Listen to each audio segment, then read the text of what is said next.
جو آپ نے مٹھی بند کی، دل اس طرح بند ہونا. اب یہ قبر ہے جس میں روح دفن ہو گئی، تو تم انہیں زندہ سمجھتے ہو؟ زندہ نہیں ہے.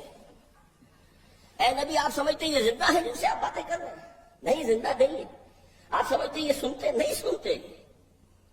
یہ صرف حیوانی طور پر سننا سن رہے ہیں، دل تو مر چکا ہے ان کا. مجھے یہ ڈر ہے دل زندہ تو نہ مر جائے، کہ زندگانی عبارت ہے تیرے جینے سے. بڑا پیارا شعر ہے. ایک ہمارا مادی وجود ہے، حیوانی وجود ہے، زندہ چل رہے ہیں، پھر رہے ہیں، انسان ہیں، گھوڑے کی طرح دوڑ رہے ہیں، بھاگ رہے ہیں. مجھے یہ ڈر ہے دل زندہ تو نہ مر جائے، کہ زندگانی عبارت ہے تیرے جینے سے. اگر قلب ہے، چنانچہ سورہ قاف میں الفاظ ہے لمن کان لہو قلب، جس کا دل ہے. ویسے تو دل سب کا ہے.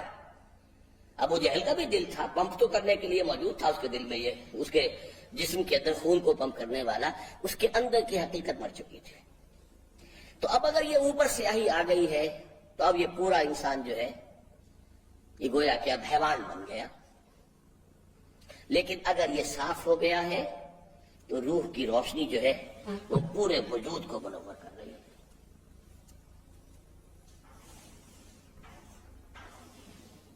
یہ جب روح انسانی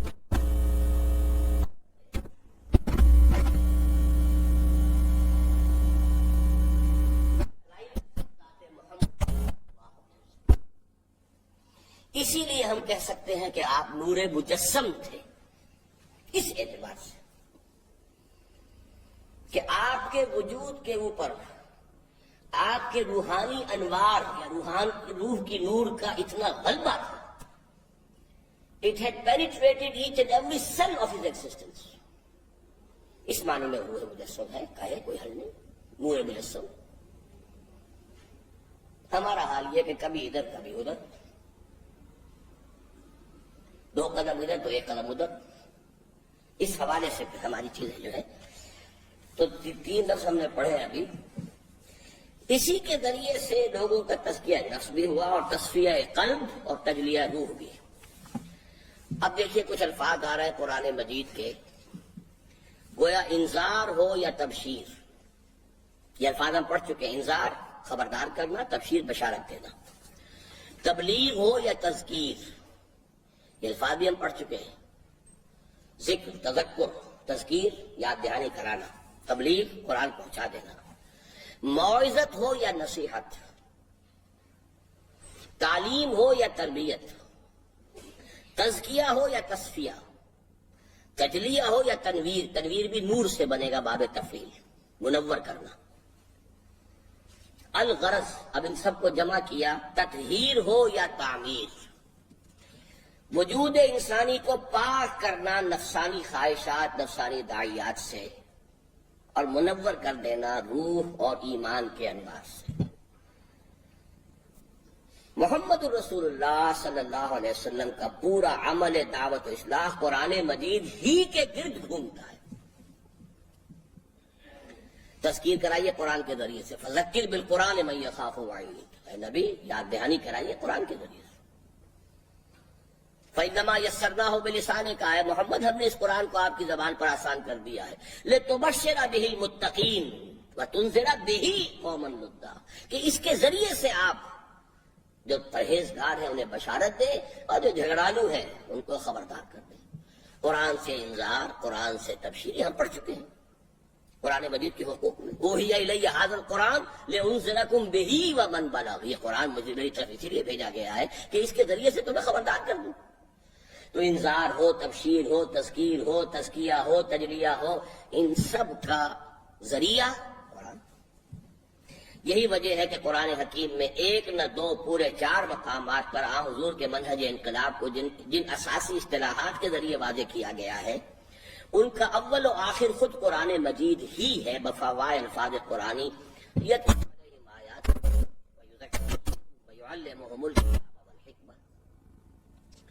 عام طور پر علماء اور مفسرین نے ان 4 میں سے صرف 2 کو قرآن سے متعلق سمجھا ہے. یہ مغالطہ ہے بہت بڑا.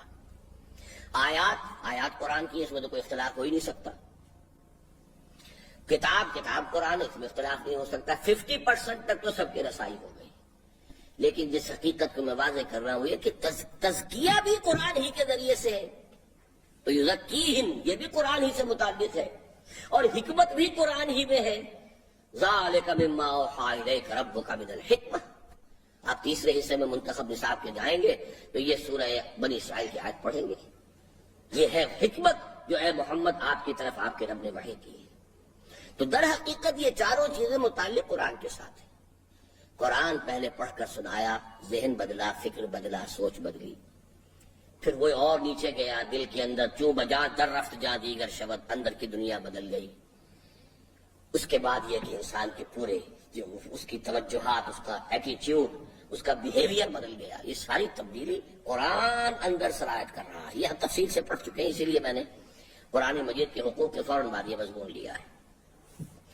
قرآن کا کارنامہ ایک جملے میں بیان کیجیے تو وہ یہ ہے کہ اس نے صحابہ کرام رضوان اللہ تعالی علیہم اجمعین کے دلوں میں ایمان پیدا کر دیا اور توحید، معاد اور رسالت پر یقین محکم کی کیفیت پیدا کر دی۔ لیکن اس سے اس ہمگیر تبدیلی کا اندازہ نہیں ہوتا جو قرآن حکیم کی بدولت ان کی زندگی میں برپا ہو گئی تھی۔ اب یہ الفاظ ہیں، اچھے ہیں، نوٹ کر لیجیے، ان میں کوئی سمجھانے کی ضرورت نہیں ہے، اس لیے کہ قرآن نے ان کا فکر بدلا، سوچ بدلی، نقطۂ نظر بدلا، اقدار بدلی، ویلیوز، عزائم بدلے، امنگیں بدلی، ایمبیشنز چینج ہوئے۔ پہلے ایمبیشنز کچھ اور تھی، اب کچھ اور۔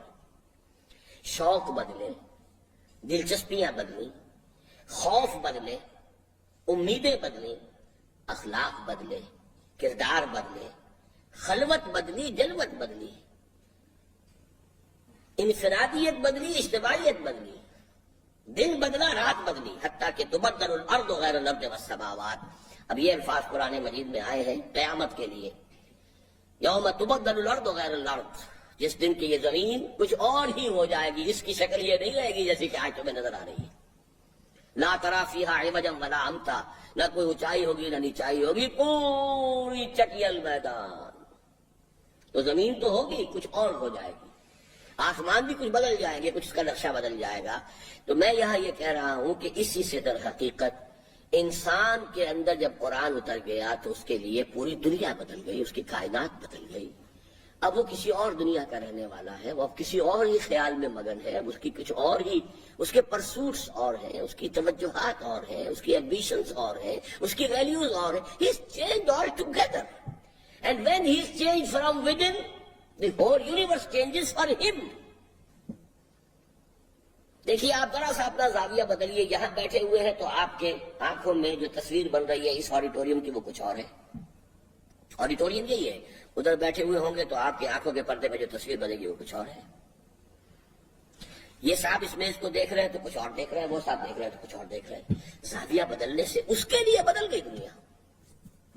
یوم تبدل الارض غیر الارض والسماوات، ان کے مصداق آسمان بدلا، زمین بدلی، الغرض پوری کائنات بدل کر رکھ دی۔ اور اس پوری تبدیلی کا ذریعہ اور آلہ ہے قرآن حکیم کی آیات بینات بقول علامہ اقبال۔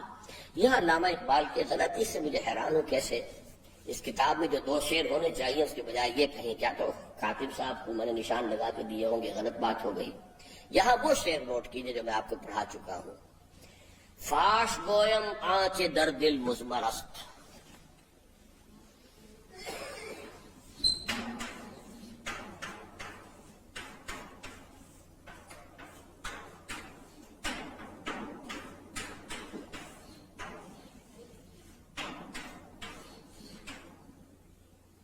صاف فاش کہتے راز فاش ہو گیا، گویم کہہ دیتا ہوں، گویم فاش گویم آنچے وہ کہ جو در دل میرے دل میں مضمر چھپا ہوا ہے، ان کی داغیں نیست،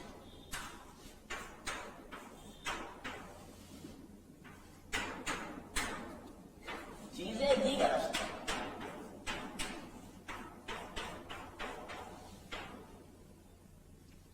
چوں بجا در رفت۔ یہ میں نے تجھے پہلے آپ کو ترجمہ کروا دیا تھا،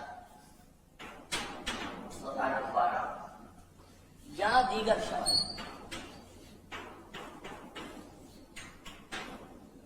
جہاں چو دیگر شد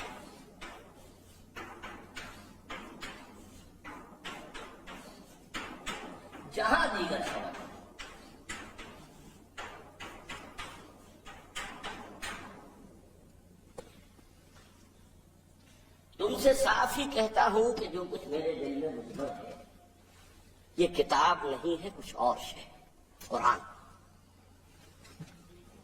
جی این کتابیں نیست چیزیں دیگرست۔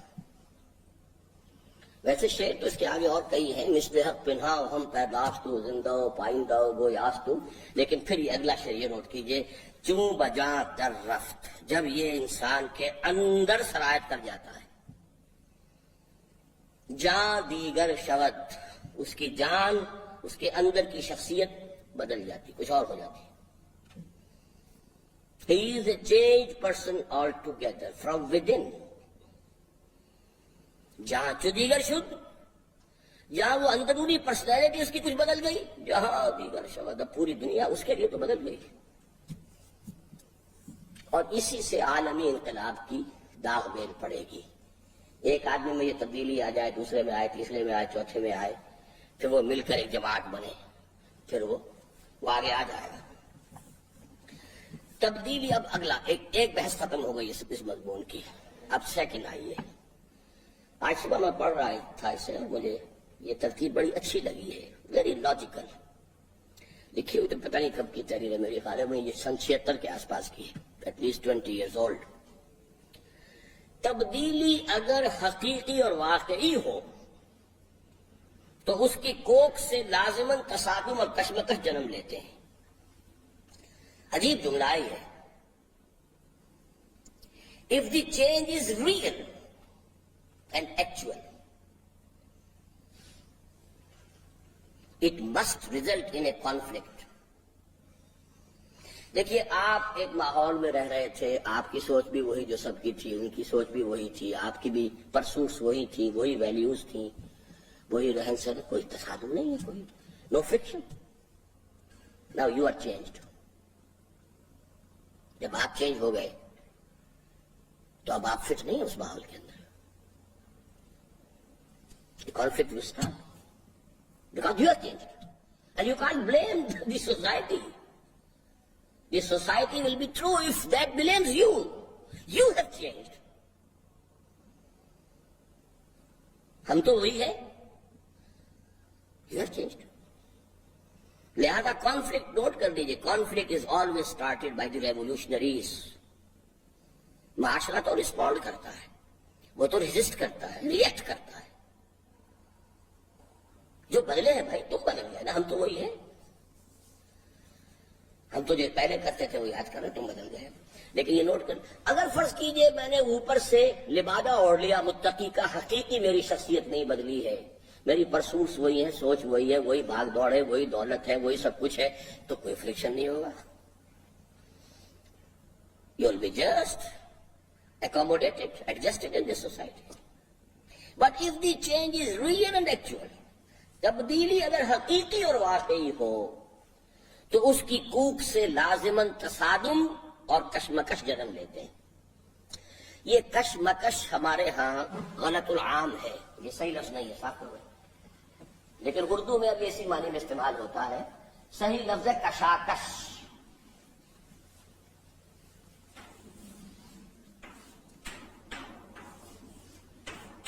کشمکش اصل میں ہے کش مکش، کھینچو مت کھینچو۔ یہ جو انسان میں کبھی آتا ہے، چلو نہ چلو، جاؤ نہ جاؤ، آگے بڑھوں نہ بڑھوں، اس کا نام کشمکش ہے۔ اسی کشمکش میں گزری میری زندگی کی راتیں، کبھی سوز و ساز رومی، کبھی پیچ و تاب راضی۔ لیکن اصل میں لفظ ہے کشاکش، ٹگ آف وار، ادھر سے وہ کھینچ رہے ہیں جیسے آپ کھینچ رہے ہیں۔ یہ ہے اصل میں کشاکش، کہ دو چیزیں ایک دوسرے کے ساتھ ٹکرا رہی ہیں، تو لازماً اس کی کوکھ سے تصادم اور کشاکش جنم لیتے ہیں، جن کے مراحل تبدیلی اور نوعیت اور مقدار کی نسبت سے کم و بیش ہو سکتے ہیں۔ جن کے مراحل تبدیلی کی نوعیت اور مقدار کی نسبت سے کم و بیش ہو سکتے ہیں۔ کیا مطلب؟ اگر تبدیلی بہت بڑی ہے، کشاکش اور تصادم بھی بہت بڑا ہوگا۔ تبدیلی معمولی سی ہے، چھوٹی سی ہے، تو کشاکش اور تصادم بھی چھوٹا سا ہوگا۔ If it is partial, تصادم بھی partial ہوگا. If it is total, تصادم اور کشاکش بھی total ہوگا. اب یہ جملہ جو ہے اس کو اچھی طرح ذہن نشین کر لیں. تبدیلی، یہاں میں نے ثقیل لفظ استعمال نہیں کیا، انقلاب چھوڑ دیجیے، لفظ تبدیلی. تبدیلی اگر حقیقی اور واقعی ہو تو اس کی کوکھ سے لازماً تصادم اور کشمکش یا کشاکش جنم لیتے ہیں، جن کے مراحل تبدیلی کی نوعیت اور مقدار کی نسبت سے کم و بیش ہو سکتے ہیں. ایمان نے جو تبدیلی صحابہ کرام کے اندر پیدا کی، اس نے جس تصادم اور کشمکش کو جنم دیا، اس کے جملہ مدارج اور مراحل کا جامع عنوان ہے جہاد فی سبیل اللہ.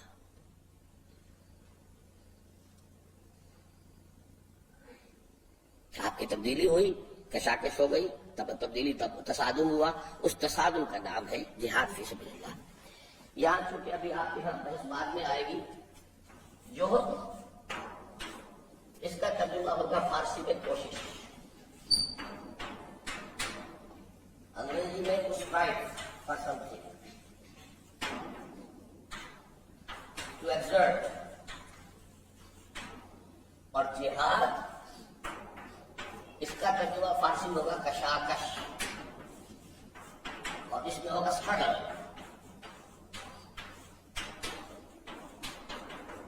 اسٹرگل کے ساتھ ہمیشہ اگینسٹ آتا ہے، اور ان کے ساتھ فار آتا ہے، اسٹرائیو فار سم تھنگ. جوہد جو ہے وہ ایک یک طرفہ فنومینل ہے، جہاد دو طرفہ، اسٹرگلنگ اگینسٹ ایچ ادر. کوشش ایک یک طرفہ عمل ہے، آپ کوشش کر رہے ہیں کسی کام کے لیے، لیکن جب مقابلہ ہو جائے کہ اسی کے لیے کوئی اور بھی کوشش کر رہا ہے، یہی چیز میں بھی حاصل کرنا چاہتا ہوں، آپ بھی حاصل کرنا چاہتے ہیں، اب ہمارا مقابلہ ہوگا، یہ جہاد ہوگا. اور اگر کوئی درمیان میں چیلنج نہیں ہے، کوئی رکاوٹ نہیں ہے، اور میں اس کو حاصل کرنے کی کوشش کر رہا ہوں، یہ جوہد ہے. کوئی چیلنج ہے، کوئی رکاوٹ ہے، کوئی مقابلہ ہے، کوئی مسابقت ہے، وہ جہاد ہے. تو اب چونکہ تبدیلی ماحول کے اندر آپ تھے، ان کی سوچ تھی، ان کے نظریات تھے، ان کے عقائد تھے، ان کی ایمبیشن تھی، اس کو بھی صاف کر دو، ان کی ویلیوز تھیں. اب آپ کی ویلیوز اور ہیں، آپ کی کچھ اور ہی آرزویں ہیں، کچھ اور ہی امنگیں ہیں، کچھ اور ہی کرنا چاہتے ہیں، نظریات اور ہو گئے، لہذا ایک تصادم اس کے ساتھ ہونا لازم ہے. اس تصادم کے مراحل کو اب نوٹ کیجیے. اس تصادم اور کشمکش کا اولین ظہور انسانوں کی اپنی شخصیت کے داخلی میدان کارزار میں ہوا. یہ بات چونکہ میں نے آج وہ بنایا تھا، دوبارہ اگر میں بناؤں گا وقت لگ جائے گا. دیکھیے آپ کے اندر یہ روح تھی، یہ قلب ہے، اور یہ خلاف کا بہت بڑا حیوان. اب تک تو یہ حیوانی وجود آپ کے اوپر قابض تھا، جو تقاضا ہے، جو مطالبہ ہے، جو خواہش ہے، پوری کیجیے. اب یہاں آ گیا ایمان.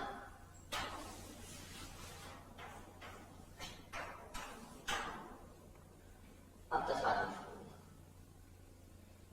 میرا جی چاہتا ہے کچھ ہے کھانے کو، قرآن کہتا ہے کوئی خواہش میرے اندر پیدا ہوئی ہے، اللہ کہتا ہے نہیں، ناجائز. تصادم ہو گئے. وہ اینیمل انسٹنکٹس ہے نا، اسی کے لیے بھاگ دوڑ ہے. لیکن جب یہاں آ گیا ایمان باللہ، ایمان بالآخرت اور ایمان بالرسالت، جب یہاں یقین پیدا ہو گیا کہ مرنے کے بعد زندہ ہونا، اللہ کے حضور جانا ہے، اللہ نے میری ہدایت کے لیے محمد کو بھیجا ہے، یہ کتاب ہے، یہ حرام کیا، اس نے اس کو حلال کیا. ایک conflict with in your personality. یہ کشاکش ابھی آپ کی شخصیت سے باہر نہیں، ماحول سے باہر نہیں ہے، وہ تو بعد میں آئے گی. Within your own personality. اس تصادم اور کشمکش کا اولین ظہور انسانوں کی اپنی شخصیت کے داخلی میدان کارزار میں ہوتا ہے. ایک تصادم خیر و شر میرے اندر ہر وقت چل رہا ہے، آپ کے اندر ہر وقت چل رہا ہے. یہی وجہ ہے کہ مجاہدہ مع النفس کو افضل الجہاد قرار دیا ہے. حدیث نیچے دے رکھی ہے، حضور سے دریافت کیا گیا ای الجہاد افضل یا رسول اللہ. اللہ کے رسول سب سے افضل جہاد کون سا ہے؟ فرمایا تجاہد نفسک فی طاعت اللہ، سب سے افضل جہاد یہ کہ اپنے نفس کے ساتھ جہاد کرو، اسے دباؤ، اس کی لگامیں کھینچو، اسے اللہ کا مطیع بناؤ۔ ایک اور حدیث کے الفاظ ہیں المجاہد من جاہد نفسہ، اصل مجاہد تو وہ ہے جو اپنے نفس کے ساتھ جہاد کر سکے۔ نفس کو کہ منہ زور گھوڑوں کو زیر کیا نہیں اور چلے اللہ کے دشمنوں سے لڑنے کے، کلاشنکوف ہاتھ میں لے لیے، ہینڈ گرینیڈ چلانا سیکھ لیا، جہاد فی سبیل اللہ ہو رہا ہے، نتیجہ کیا نکلے گا؟ وہی جو نکل رہا ہے۔ 15 لاکھ جانیں افغانستان میں دی جا چکی ہیں، یہی کہتے ہیں لوگ، تو واٹ یوز؟ یہ ہے سارا فساد۔ اول جہاد یہ ہے، پہلا جہاد یہ ہے، نفس کو زیر کرو۔ شعر لکھ لیجیے، رومی، نفس ما ہم طرف فرعون نیست،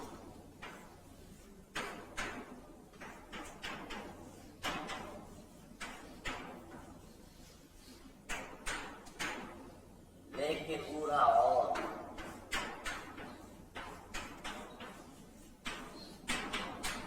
این را اور نیست۔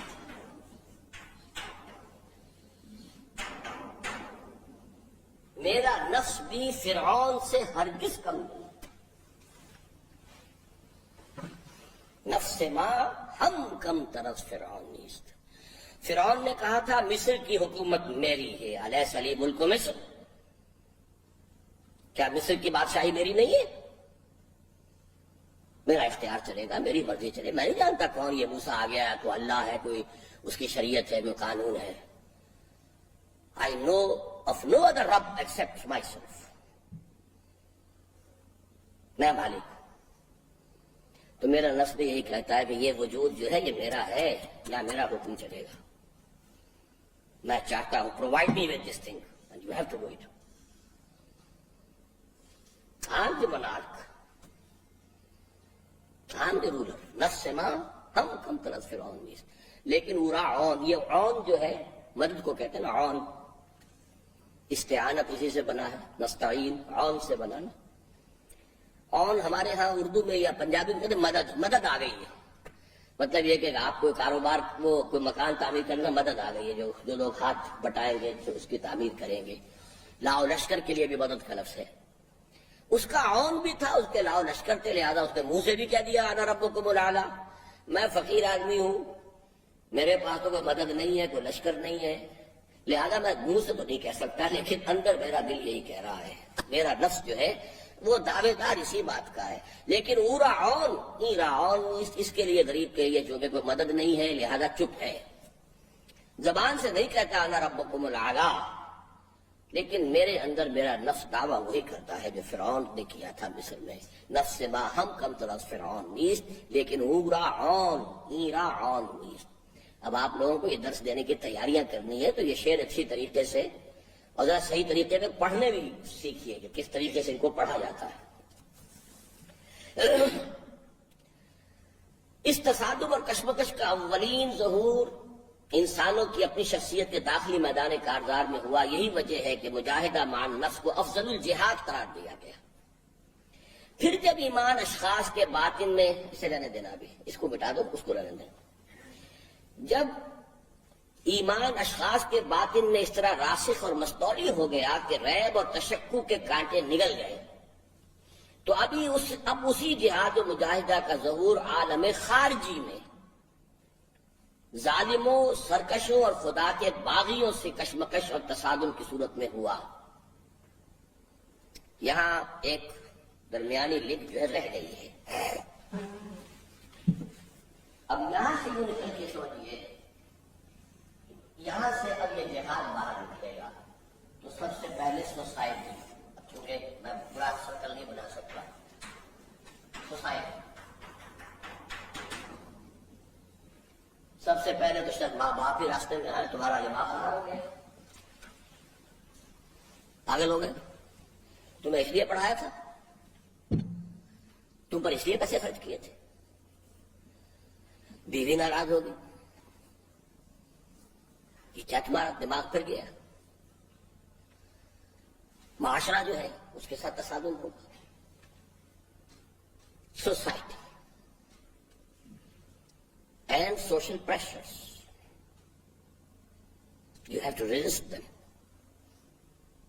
اگر آپ میں حقیقی تبدیلی آئی ہے تو یہ پہلے اندر، پھر اس کے بعد اب یوں سمجھیے کہ یہ سب پولیٹیکل کہہ لیجیے، اسٹیٹ، یہ زمین تو اللہ کی ہے، یہ تو اللہ کے بن کے بیٹھ گئے. یہاں تو قانون اللہ کا چلنا چاہیے. یہ ہے مراحل اس جہاد کے. لیکن پہلا مرحلہ اندر ہے، بلکہ اس کو وہاں بھی ہے، پھر اس سے آگے. تو یہ درمیانی جو ہے یہاں پر رہ گیا تھا، اس لیے میں نے واضح کر دیا.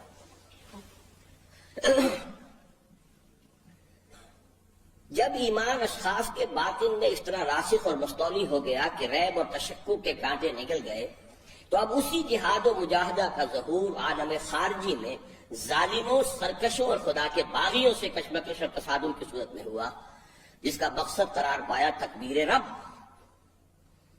وَرَبَّكَ فَكَبِّرْ. دیکھیے آج ہم پہنچ گئے وہ سورہ مدثر کی 3 آیات میں سے تیسری جو تھی. پہلے ہم نے کیا پڑھا تھا؟ انذار. یا ایھا المدثر قم فانذر. سٹارٹ ہوگا وہی جو آج بھی مضمون میں ہم نے پڑھا ہے، تمہیں اٹھا لیا جائے گا لازماً. بلا وربی لتبعثن ثم لتنبؤن بما عملتم. یہاں سے دعوت شروع ہوئی، پہنچے گی کہاں؟ تکبیر رب. رب کی بڑائی نافذ کرو. تکبیر کے معنی ہم نے کر لیے اللہ اکبر کہنا، صرف یہ اس کی ابتدا ہے. اللہ ہم کہہ رہے ہیں اللہ بڑا ہے، اللہ بڑا ہے. بڑا تو اللہ تو نہیں ہے اس وقت ماحول کے اندر، تو بڑا کوئی اور ہے. دنیا میں تو امریکہ بڑا ہے، پاکستان میں جو بھی اس کا دستور ہے وہ بڑا ہے، جو بھی حاکم طبقات ہے وہ بڑے ہیں. نہ عدالت میں اللہ کو بڑا مانا جاتا ہے، نہ اس کے قانون کے مطابق فیصلے ہوتے ہیں، نہ پارلیمنٹ جو ہے اللہ کو بڑا ماننے کو تیار ہے. تو کہاں ہے اللہ بڑا؟ مسجدوں میں بھی کوئی چودھری لوگ ہوتے ہیں بڑے، یا یہ کہ کہیں مولوی اگر تکڑا ہے تو وہ مولوی بڑا ہے. بڑا تو کہیں بھی نہیں اللہ. رب کو بڑا کرو. تکبیر کی لفظی معنی کیا ہے؟ رب کو بڑا کرو. بڑا تو ہے، اس کی بڑائی مانی نہیں جا رہی. اسٹیبلش. یہ جہاد کی آخری منزل ہو گئی. جہاد نفس سے، جہاد معاشرے سے، جہاد باطل نظام سے، خدائی کے دعوے داروں سے. چاہے وہ خدائی کوئی ایک شخص جو ہے نمرود اور فرعون بن کر بیٹھا ہو، چاہے کسی قوم نے جو ہے پاپولر سوورنٹی کا نعرہ لگا کر خدائی اپنے ہاتھ میں لے لی ہو. ایکولی حرام، ایکولی شرک. یہاں بھی اقبال کے 2 اشعار ہیں، یہ اردو کے نیچے لکھے ہوئے ہیں. یا وسعت افلاک میں تکبیر مسلسل، یا خاک کی آغوش میں تسبیح و مناجا. سبحان اللہ، سبحان اللہ، سبحان اللہ. وہ مست کے مردان خداگاہ خدا مست. خدا مست آ گیا، وہ مست بعد الست جو ہم نے یوز کیا تھا. اور یہ مذہب ملا و جمادات و نباتات. مولوی اللہ اکبر کہہ رہا ہے اور انگریز کی چھاونی میں کہہ رہا ہے. انگریز بھی اس سے اس لیے تعارض نہیں کرتا، اسے پتہ ہے، اسے پتہ ہی نہیں میں کیا کہہ رہا ہوں، ورنہ گردن نہ اڑا دی جائے. اب اگر وہ صحیح ہے کہ یہ جو بھی کچھ ہوا ہے فوج کے کچھ افسرز نے کیا ہے، تو آخر بھی خواہش یہی تھی نا اسلامی انقلاب برپا کریں. پکڑے گئے کہ نہیں؟ الگ تھا، میں نہیں جانتا کیا مسئلہ تھا کیا نہیں تھا. اللہ کی خدائی تحفظ کرنے کی جدوجہد کرو گے تو معاشرے سے بغاوت. یہ ہے جہاد کی آخری منزل. یعنی اللہ کی کبریائی کا اقرار و اعلان اور اس کی حاکمیت مطلقہ کا بالفعل قیام و نفاذ، تاکہ اس کی مرضی جیسے آسمان پر پوری ہوتی ہے زمین پر بھی پوری ہو. یہ حضرت مسیح کے الفاظ ہیں، یا یوں کہہ لیجئے کہ یہ انجیل میں لارڈس پریئر، جیسے آپ نے سورہ فاتحہ پڑھی ہے، وہ قرآن مجید میں ہمیں اللہ نے دعا تلقین کی ہے۔ انجیل میں جو ہے دعا، جو ان کی لارڈس پریئر کہلاتی ہے، اس کے میں الفاظ ہے Thy kingdom come, Thy will be done on earth as it is in heavens۔ اے رب تیری حکومت، تیری بادشاہی آئے، تیری مرضی جیسے آسمانوں میں پوری ہو رہی ہے زمین پر بھی پوری ہو۔ زمین میں فساد ہے، بغاوت ہے، ہم ہیں ساورن، ہماری مرضی، ہم قانون بنائیں گے، ہم نہیں جانتے کیا قرآن کیا کہتا ہے، انجیل کیا کہتی ہے، تورات کیا کہتی ہے۔ Nothing doing, we are sovereign, ہم جو چاہیں قانون بنائیں۔ یہ فساد ہے، یہ بغاوت ہے،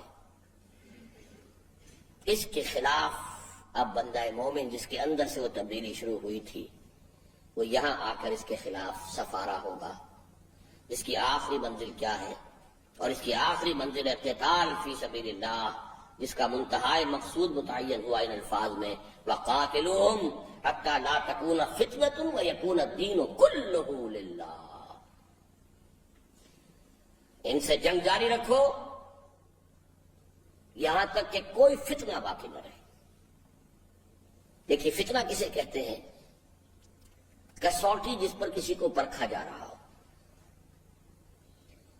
نظام باطل سب سے بڑا فتنہ ہے کہ ایک بندہ مومن کے ایمان کی ہر وقت آزمائش ہوتی ہے اس میں۔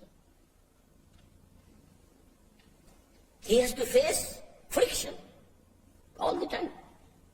کسوٹی پر بھی رگڑتے ہیں کہ نہیں رگڑتے ہیں کہ کھرا ہے کہ کھوٹا ہے؟ تو بندہ مومن نظام باطل میں ہر وقت ایک امتحان سے دوچار ہے۔ اس کو ختم کر کے نظام باطل تاکہ وہ فرکشن ختم ہو جائے۔ لا تکون فتنۃ ویکون الدین کلہ للہ، دین پارشلی اللہ کا نہ ہو، کل کا کل اللہ کا۔ نماز پڑھ لی اللہ کے حکم کے مطابق، شراب نہیں پی اللہ کے حکم کے مطابق، سود کا سارا نظام چلا رہے اللہ کے حکم کے خلاف، قانون سازی خود کر رہے ہیں اللہ اس کے رسول کی تعلیمات سے بالکل آزاد ہو کر۔ تو پارشل دین ہوا، پوری دنیا کے اندر وہ پارشل دین کی وجہ سے یہ مار کھا رہے ہیں۔ وَيَكُونَ الدِّينُ كُلُّهُ لِلَّهِ۔ ایمان و یقین اور جہاد و قتال، اب دیکھیے یہاں پر ہم ایمان اور یقین سے ہو کر جہاد و قتال تک پہنچ گئے۔ ایمان کے نتیجے میں جہاد نفس، جہاد معاشرہ، جہاد نظام کے ساتھ، اور اس کی آخری منزل قتال۔ ایمان و یقین اور جہاد و قتال کا یہی وہ لزوم باہمی ہے جس کو نہایت واضح اور واشگاف الفاظ میں بیان کیا گیا قرآن حکیم کی اس آیہ مبارکہ میں۔ انما المؤمنون الذین آمنوا باللہ ورسولہ ثم لم یرتابوا وجاہدوا باموالہم وانفسہم فی سبیل اللہ اولئک هم الصادقون۔ یہ تیسرے حصے کا آپ کا آخری درس جو آئے گا وہ سورہ حجرات کا ہوگا جس کی یہ آیت ہے۔ One of the most important and basic and profound ayat of the Quran, which gives a comprehensive definition of a mu'min۔ Who is a mu'min؟ مومن کون ہے؟ مومن تو صرف وہ ہے جو ایمان لائے اللہ پر اور اس کے رسول پر، پھر شک میں ہرگز نہیں پڑے۔ یہ ایمان یقین کی شکل اختیار کر کے دل میں متمکن ہو گیا، دل کو اس نے منور کر دیا، وجود کو منور کر دیا۔ وَجَاهَدُوا بِأَمْوَالِهِمْ وَأَنفُسِهِمْ فِي سَبِيلِ اللَّهِ، اور پھر انہوں نے جہاد کیا اللہ کے راہ میں، اور اس میں اپنی کھپائیں جانیں بھی اور مال بھی۔ اولئک هم الصادقون، صرف یہ لوگ سچے ہیں۔ اس آیت کے شروع میں اور آخر میں اسلوب حصر، انما، یہ حصر کہلاتا ہے۔ یعنی ایک جملہ تو یہ ہے کہ آپ یہ کہیں کہ زید عالم ہے، آپ نے سمجھ لیا بات کو۔ ایک یہ کہ آپ کہتے ہیں زید ہی عالم ہے، کیا فرق ہو گیا اس سے؟ زید عالم ہے تو بکر بھی ہو سکتا ہے، عمر بھی ہو سکتا ہے، فلاں بھی ہو سکتا ہے، یہ بھی ہو سکتا ہے، تو بات نہیں ٹھیک ہے، زید عالم ہے، ہم نے مان لیا یہ عالم ہے۔ باقیوں کے عالم ہونے کی نفی نہیں ہوئی. زید ہی عالم ہے اب نفی ہو گئی، صرف یہ زید جو ہے. تو انما اس کو اسلوب حصر کہتے ہیں. حصر حصار، محصور کر دینا، کہ گویا کہ ایک شخص میں آپ نے محصور کر دیا علم کو، عالم ہونے کی صفت محصور ہو گئی ایک شخص کی ذات کے اندر. اس کو اسلوب حصر کہتے ہیں. اسی طرح اولئک هم الصادقون، اولئک کے بعد جب یہ ہم بھی آ گیا، یہ بھی اسلوب حصر ہے. یہ دو اسالیب حصر ہے اس کے اندر، in the beginning and as well as in the end. آپ کہہ سکتے ہیں بریکٹ ادھر بھی کھینچ دی ادھر بھی کھینچ دی.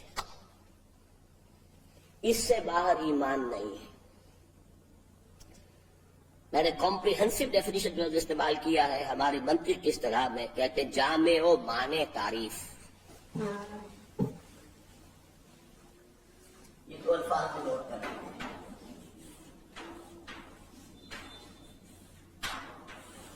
جامع بھی سے کہیں گے،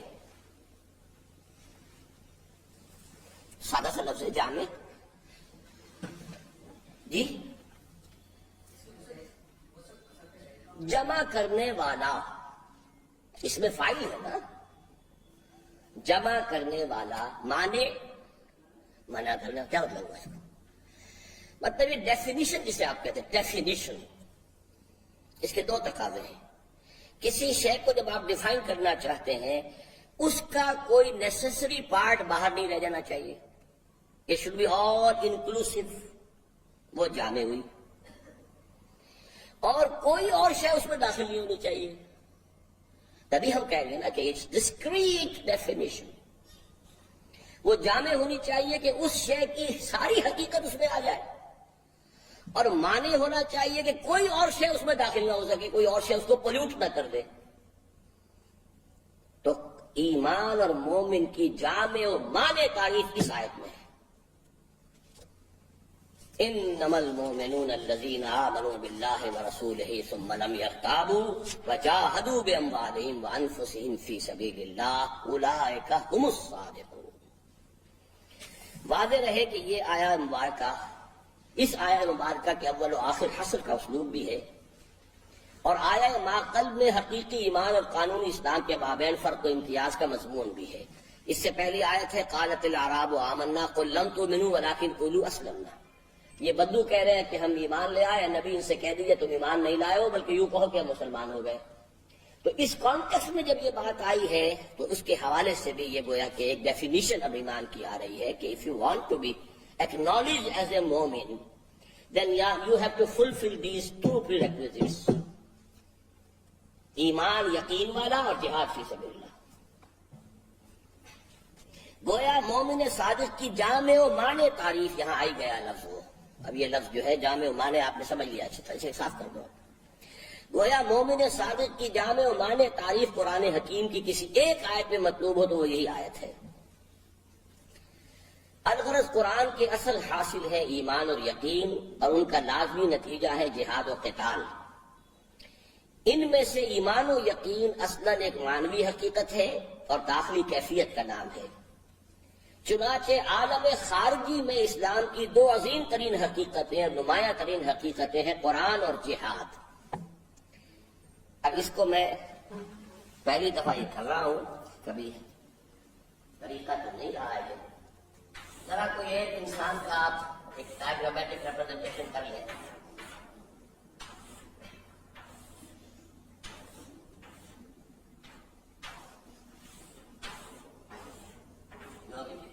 یہاں دیکھیں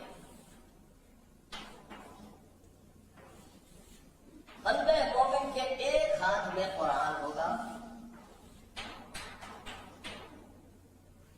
اور دوسرے ہاتھ میں جو بھی تلوار اس طرح کی بھی ہو.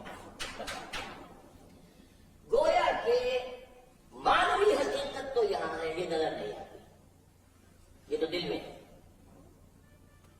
ایمان کی اصل نمایاں حقیقت ہے قرآن اور جہاد. We started with this proposition. اب ذرا کھول کے پڑھ لیجیے کیا تھے وہ الفاظ. شروع کا جو پیج تھا بدأ اسلام میں اسلام کی دو عظیم ترین حقیقتیں قرآن حکیم اور جہاد فی سبیل اللہ۔ قرآن منبع و سرچشمہ ایمان و یقین، اور جہاد ایمان حقیقی کا مظہر ختم۔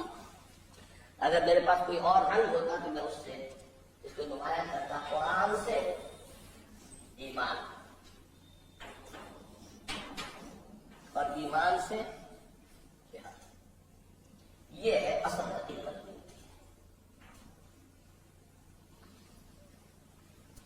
میرا خیال تھا کہ آج یہ 6 صفحے ہم پڑھ لیں گے، لیکن بات بن نہیں رہی۔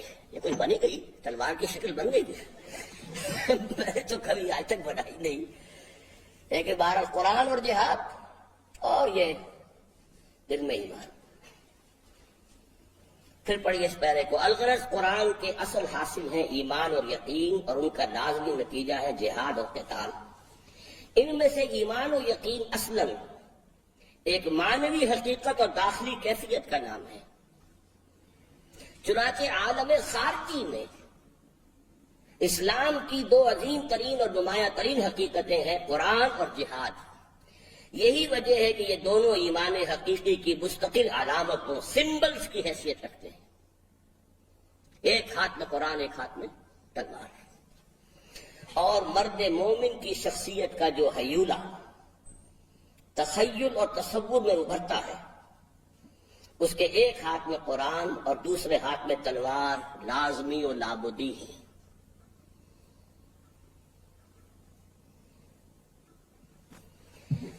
میرا خیال تھا یہ پڑھ لینے کا، لیکن یہ کہ آج اس کو میں یہاں ختم کروں گا۔ لیکن اب میں آپ کو علامہ اقبال کی ایک نظم سنانا چاہتا ہوں، فارسی کی ہے۔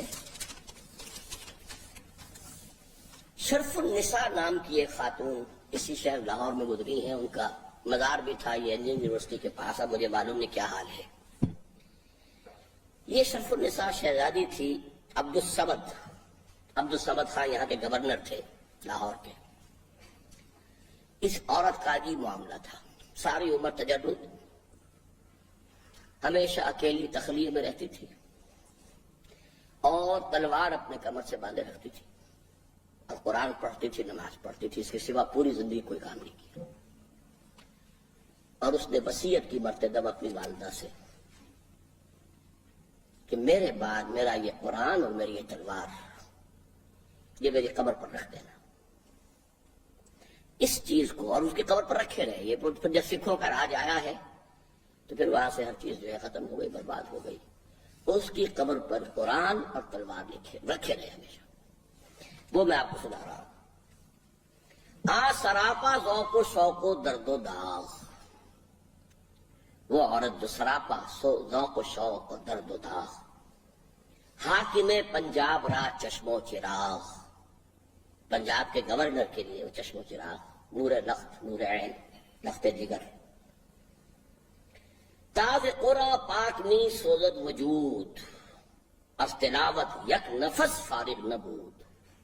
تلاوت قرآن سے اس کا کوئی سانس بھی فارغ نہیں تھا، تاکہ قرآن مجید سے اس کا اپنے اندر کا وجود جو ہے وہ جلتا رہے، بھڑکتا رہے۔ در کمر تیغے درو قرآن بدست، عورت ہے کسی جہاز، لیکن یہ کہ تلوار، دو دھاری تلوار اس کی کمر سے ہمیشہ بندھی رہتی تھی، اور ہاتھ میں قرآن۔ تن بدن ہوش و حواس اللہ مست، مست کا لفظ پر آ گیا، بعد ہے وہ جو میں نے کہا مست بعد ہے الست، اس کے تن ہوش حواس بس اللہ کے اندر ہی تھے۔ خلوت و شمشیر و قرآن و نماز، تنہائی، تلوار، قرآن و نماز۔ اے خوشاں عمرے کہ رفت اندر نیاز، کیا اچھی تھی وہ زندگی جو اس طرح کی کیفیت میں اس نے گزاری ہے۔ بر لبے او چوں دمے آخر رسید، جب اس کا آخری سانس اس کے ہونٹوں تک آیا ہے، یعنی جب ہچکی بنتی ہے، عالم نزا سوئے مادر دید مشتاقانہ دید، تو اپنی والدہ کی طرف دیکھا ہے بہت بڑی محبت بھری نگاہوں سے، گفت اور کہا، گفت اگر از راز من داری خبر، کہ اماں جان اگر میرے راز کی آپ کو خبر ہے، آپ جانتی ہیں میرے احوال کو، سوئے این قرآن این سوئے این شمشیر و این قرآن نگر. تو اس تلوار اور اس قرآن کو دیکھیے. این دو قوت حافظ یک دیگرند، یہ دو قوتیں ہیں جو ایک دوسرے کی حفاظت کرنے والی. یہ شعر بہت اہم ہے. این دو قوت حافظ یک دیگرند، کائنات زندگی را محورند. زندگی کی پوری کائنات کا محور یہی ہے. دو قوتیں ہیں، قرآن اور تلوار. اندری عالم کے میرد ہر نفس، اس دنیا میں کہ جس میں ہر جاندار کو مرنا ہی ہے. دخترت را این دو محرم بود و بس. تیری بیٹی کے تو یہ دو ہی محرم تھے اور کوئی نہیں تھا. محرم میرا محرم اول قرآن اور محرم دوم یہ شمشیر، یہ تلوار. وقت رخصت بات و دارم ہی سخن. میں اپنے اس انتقال کے وقت آپ کو یہ وصیت کر رہی ہوں کہ وہ قرآن را جدا از من مکن. ان دونوں کو، قرآن کو اور تلوار کو، مجھ سے جدا نہ کرنا. دل با حرفے کی نی گویم بنے. جو بات میں کہہ رہی ہوں اسے اچھی طرح دل کے اوپر نقش کر لیجئے. قبر من بے گنبد و قندیل بہ. میری قبر کے اوپر نہ کوئی گنبد بنایا جائے، نہ کوئی قندیل روشن کی جائے. بس یہی دو چیزیں رکھ دی جائیں. مومنہ را تیغ با قرآن بسست، تربت مارا ہمی ساما بسست. مومنوں کے لیے تلوار اور قرآن، بس یہی دو چیزیں کافی ہیں. اور میری قبر کے لیے بس یہی سامان کافی ہے. مجھے اور کوئی زیبائش، آرائش، کوئی گنبد، کوئی عمارت، کوئی اس کے اوپر قندیل، کچھ نہیں چاہیے. اس کے بعد اب اس کو ختم کیا اقبال نے. عمر ہادر زیر این زبی کباب، بر مزارش بود شمشیر و کتاب. بہت طویل عرصے تک اس کی قبر پر یہ دونوں چیزیں رکھی رہی، تلوار بھی قرآن بھی. مرقدش اندر جہان بے ثبات، اہل حق را داد پیغام حیات. اور اس کی قبر جو ہے اہل حق کو یہ پیغام دیتی رہی اور اہل حق کے لیے زندگی کا پیغام بنی رہی. تا مسلمان کرد با خود آنچے کرد. یہاں تک کہ وہ وقت آیا کہ مسلمانوں نے اپنے ساتھ جو کچھ کیا. گردش دوران بساط اشتر نوت، اور گردش دوران نے اس کی بساط جو ہے لپیٹ دی. مرد حق از غیر حق اندیشہ کرد. مرد حق مسلمان ہو کر اور غیر حق سے ڈرے اور خوف کرے. شیر مولا رو بہیرا پیشہ کرد. جو اللہ کے شیر ہونے چاہیے تھے انہوں نے لومڑیوں کا سا کردار اپنا لیا. از دلش تاب و تب سیماب رفت. مسلمان کے دل سے وہ سیماب کسی کیفیت جو تھی، تڑپنے کی کیفیت، وہ نکل گئی. خود میں جانی آنچ بر پنجاب رفت. میں خوب معلوم ہے پھر پنجاب پر کیا گزری. خالصہ شمشیر و قرآن را ببرد. سکھوں نے آ کر تلوار اور قرآن دونوں ہی کو دریا برد کر دیا. اندراں کشور مسلمانی بمرد. اور اس خطے کے اندر مسلمانی مر گئی، ختم. تو یہ جو قرآن اور تلوار، قرآن اور جہاد، بدء اسلام کی اصل بنیادی حقیقتیں یہ ہے. آج اسے پر اکتفا کرتے ہیں. اچھی طرح اس کو ایک دفعہ ہمت کر کے دوبارہ پڑھ لیجئے گا. اس کے تمام اب اس کے بعد مضمون آ رہا ہے بیسک ریزن کیا ہوا ہے، چینج کیا آئی ہے. اور یہ چینج فوراً آ گئی ہے. این خلافت راشدہ کے دوران بھی کہا جا سکتا کہ آ گئی تھی. وہ ایک لیگل، لاجیکل، نیچرل، انیویٹیبل تھی. اس کو پہلے سمجھیں گے تو پھر اس انیویٹیبل کے اوپر جو چیزیں اور بڑھتی چلی گئی ہیں ان کا بھی سمجھنا آسان ہو جائے گا. لیکن جڑ کو پہلے ہم سمجھ لیں گے تو بات اچھی رہے گی. اچھا، یہاں چونکہ وقت ابھی ہے،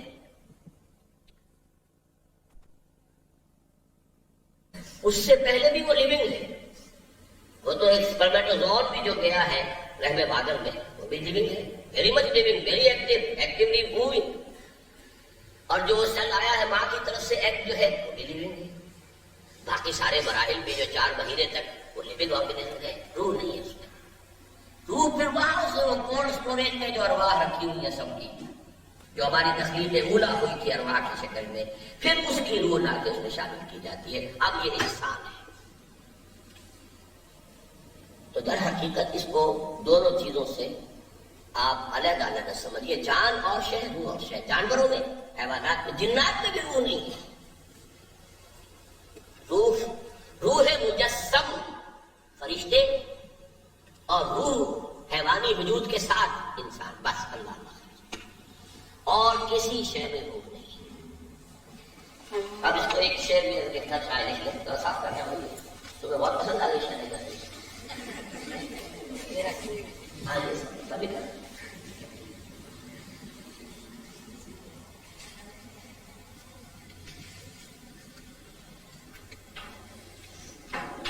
جان ہاں در جسم او در جان ہاں،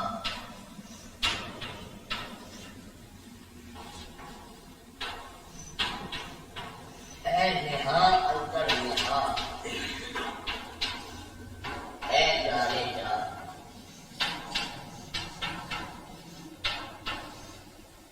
شاعر نے تو یہ ذات باری تعالیٰ سے خاطب کر رہا ہے۔ جان نہا در جسم، جان جو ہے وہ جسم میں چھپی ہوئی ہے، اور آج تک بھی ہمیں معلوم نہیں کہ کہاں ہے۔ ساری ڈسیکشن بھی کر لیں، فزیولوجی بھی پڑھ لی، سب کچھ کر لیا، جان کا تو پتہ ہی نہیں کہاں۔ نہا ہے، پوشیدہ ہے۔ او در جان نہا، وہ جان کے اندر ایک اور پوشیدہ شے ہے۔ اے نہا اندر نہا، اے جانے جان، جان کی جان، یہ روح ایک الگ شے ہے۔ بس پہلا مصرع جو ہے نا، جان نہا، نہا در جسم، او در جان نہا، اس سے حقیقت جو ہے آپ پر کہ روح اور شے ہے اور جان اور شے ہے۔ جان گھاس کے تنکے میں بھی ہے، جان کتے اور بلی میں بھی ہے۔ روح جو ہے مکمل مجسم روح، صرف روح وہ فرشتے ہیں، روح الامین، الروح الامین، روح القدس، یہ سارے الفاظ جبریل کی بھی آتے ہیں۔ جنوں سے بھی حساب لیا جائے، حساب لیا جائے گا، لیکن وہ ان میں نہیں ہے، اسی لیے ان میں وہی نہیں ہے، اسی لیے ان میں کوئی نبی نہیں ہے۔ جی نہیں، یہ تو اس فطرت کے ساتھ ریلیٹڈ ہے کہ جو حیوانوں میں بھی ہے۔ اسی لیے میں تو مثال دی تھی کہ پیاسے جانور کے سامنے آپ پانی رکھیے، یہ وہ فطرت ہے جو حیوانات کے اندر بھی فطرت تو موجود ہے۔ جب ہم اس کو ایک اور لفظ کے مقابل میں لاتے ہیں، سرشت کے مقابلے میں فطرت، تو جب اس وقت ہم کہتے ہیں کہ یہ سرشت جو ہے انسان کے حیوانی وجود کی شے ہے اور فطرت جو ہے اس کا تعلق روح سے ہے۔ لیکن یہ کہ یہ تمام اور لیکن چیزیں ہیں، لیکن یہ کہ اصل میں روح جو ہے وہ اپنی جگہ ایک اصطلاح ہے، اور اس کا تعلق جو ہے وہ اس جسم کے ساتھ یا جان کے ساتھ نہیں ہے، وہ ایک علیحدہ شے ہے۔ ضمیر تو وہ مانوی حقیقت ہے کہ اس روح کی وجہ سے انسان کے اندر جب احساس گناہ پیدا ہوتا ہے کہ کوئی غلط کام کر بیٹھا تو اس کے اندر سے کوئی چیز ملامت کرتی ہے، اس کو ضمیر کہتے ہیں۔ ضمیر جنات کے اندر یعنی بھلائی اور برائی کا سینس ہے۔ یہ انشاءاللہ تعالیٰ جو ہمارے حکمت کے جو لیکچرز ہیں علیحدہ سے ہوتے ہیں ان میں گفتگو ہوگی مزید۔ شرک کی بحث میں وحدت الوجود کا نظریہ ہم نے منتخب نصاب میں پڑھا۔ اس نظریے کے مطابق ہمارے وجود کو وہمی اور خیالی سمجھا گیا ہے، جیسے آئینے میں عکس یا سائے کی مثالیں دی گئی ہیں۔ اگر ہمارا وجود وہمی اور خیالی ہے تو کیا یہ نظریہ ہمیں عمل سے بیگانہ نہیں کرتا، وضاحت کرتے ہیں؟ اصل میں شاید آپ نے وہ شرک کی بحث میں نے تفصیل بیان کی ہے، غور نہیں کیا۔ بمقابلہ اللہ کے، ہمارا علم اللہ کے مقابلے میں نہ ہو، ہمارا وجود اللہ کے وجود کے مقابلے میں نہ ہو، تو وجود حقیقی صرف اللہ کا ہے، ہمارا وجود اعتباری ہے۔ اب اس کو ایک مثال سے جب سمجھا جاتا ہے، وہ مثالیں ہیں، اس کو آپ 100% جو ہے کسی بھی مثال کو کسی حقیقت پر 100% جو ہے وہ نہیں اس کے اوپر اپلائی کر سکتے، لیکن مثال ہے کہ نظر آ رہا ہے سارا ہے، حقیقت کچھ نہیں، اسی طریقے سے نظر آ رہا ہے، حقیقت کچھ نہیں. اس وہ مثالیں. تو معاملہ اصل میں یہ ہے کہ وجود ہمارا اور کائنات کا بمقابلہ وجود باری تعالی نہ ہونے کے برابر. حضور کو کیونکہ انسانوں کے ساتھ جنوں کی طرف بھی بھیجا گیا ہے اور ان کا ذکر قرآن مجید میں اس حوالے سے بھی ہے کہ وہ مسلمان اور کافر بھی ہوتے ہیں، تو بغیر روح کے خیر و شر کا وجود کیوں کریں؟ روح کے بغیر خیر و شر کا وجود ہے. حیوانات کے اندر بھی جب آپ دیکھتے ہیں کہ احسان کا بدلہ احسان، برائی کا بدلہ برا حیوان بھی دیتا ہے کہ نہیں دیتا. وہ آپ نے مشہور واقعہ جو ہے وہ شیر کے پنجے میں سے کسی نے نکال دیا تھا کانٹا، تو وہ شیر نے پھاڑا نہیں اس کو. تو یہ چیزیں خیر و شر جو ہے وہ کچھ نہ کچھ کسی نہ کسی درجے میں حیوانات کے اندر بھی. آپ یہ کہیں گے کہ ان کے اندر صرف انسٹنکٹ ہے، ان کے اندر کوئی اس کو جس کو ہم کہتے ہیں کہ آزاد شخصیت نہیں ہے، لیکن یہ تو ہے. اور اپنے حضرت مجدد الفسانی کا تو یہ خیال ہے کہ ریزریکشن بھی ہوگا حیوانات کا بھی. لیکن ان کے لیے یہ ہے کہ جو کسی نے ایک دوسرے کو سینگ مارے ہوں گے زیادتی میں غلطی سے بدلہ دلوا کے پھر معلوم کر لیں گے، لیکن یہ کہ ریزریکشن ان کا بھی ہے. جبکہ انسان کا ریزریکشن جو ہے وہ پھر وہ ایک ابدی ایک شے ہے جس کی کہ ہم آخرت سے لا الہ الا اللہ اور لا محبوب الا اللہ کے قرآن سے ذکر آتا ہے. لا وجود الا اللہ کے بارے میں قرآن کیا کہتا ہے؟ یہ جب اس منتخب نصاب کے آخر تک آپ پہنچیں گے تب کوئی سمجھ میں آئے گا. سورہ حدید کی آیت هو الاول والآخر والظاہر والباطن، وہی اول ہے، وہی آخر ہے، وہی ظاہر ہے، وہی باطن. یہ وحدت الوجود ہے قرآن کے اندر. لیکن ابھی اس چکر میں نہ پڑیے، اس کو انشاءاللہ جب آپ اس مقام تک پہنچیں گے تو یہ باتیں سمجھ میں آئیں گی.